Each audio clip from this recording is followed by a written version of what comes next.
We are going to go down to retail and services, and we're going to quote both general liability and property. Okay, we are going to also start manually. We're going to select beauty parlors and hairstyling salons and continue to some general information with an address and a description of business. This is where we're going to ask for websites, Facebook pages, etc., that you can share with your underwriter. Ask if there's been any losses, any cancellation or non-renewal, any bankruptcy, and then we will move on to the eligibility questions. The top is our standard eligibility questions that you're going to get with every risk. And so I'm going to scroll down because these have all been answered. And we'll get into the specifics about the hair salons. And here's where those come into play. So if the applicant is providing any other services other than the below listed, you would answer yes. I'm going to answer no to happy pathos. Any tanning services, massage services, anything performed under anesthesia, Brazilian blowouts, chemical peels, and then just making sure that the applicant's licensed and the employees are licensed. Our next tab is our property details and just information about the building.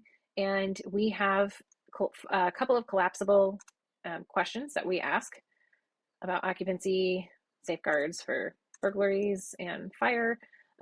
Here's where you would enter any updates on the buildings, request coverages, as well as enter any claims in the last 3 years. I'm going to enter specifically for this class code the number of chairs and technicians and the gross sales, and then our coverage details. So when we get to the end, you can also add endorsements here. You can also add the endorsements at post-bind, but if you already know what you're looking for, you can just select these. And then we have a freeform box that goes to our underwriters if there's any other information that you'd like to add.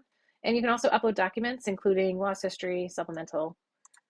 All right, and on this last page, we can review the submission. So I don't see where there's anything that hasn't been entered. If there's something that hasn't been entered, you're going to get a red exclamation point, and you'll be able to easily scroll through and see where the question was not answered.